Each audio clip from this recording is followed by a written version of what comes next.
The House is set to vote today on the debt ceiling deal to avoid default.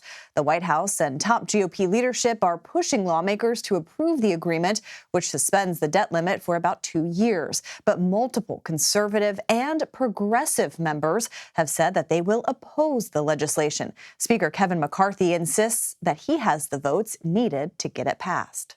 CBS News congressional correspondent Scott MacFarlane joins us now from Capitol Hill. Hey, Scott, good to see you.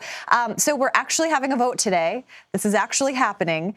How confident is leadership that this will pass? And do Republicans think that they're going to have a majority of Republicans to pass this bill? What are you hearing?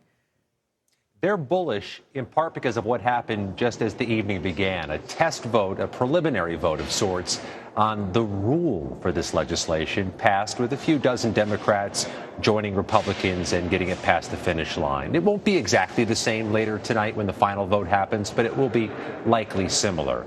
I spoke with the House Speaker as he walked over for that preliminary vote about what he says about the bill and what he says about its prospects.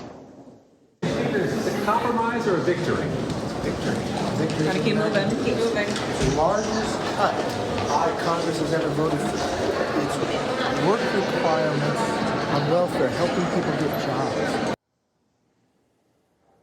Pardon the noise. It's just one of those days here. He was emphasizing that he thinks it's a victory. He has billed it as a victory, and he thinks Republicans can call it a victory if they vote in support. Great hallway interview there, Scott, getting the speaker wherever you can find him. How is Republican leadership talking to some of these conservative members who say that they don't like this deal?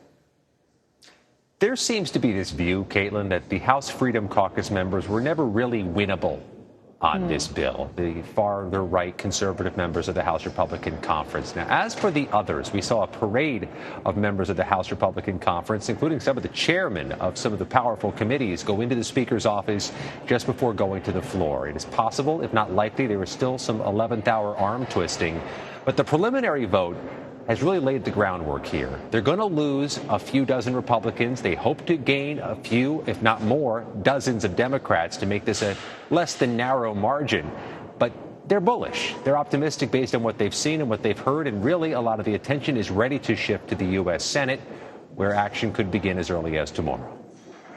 All right, Scott MacFarlane in the thick of it all on Capitol Hill. We'll see what the vote unfolds. Thank you so much for your time and reporting.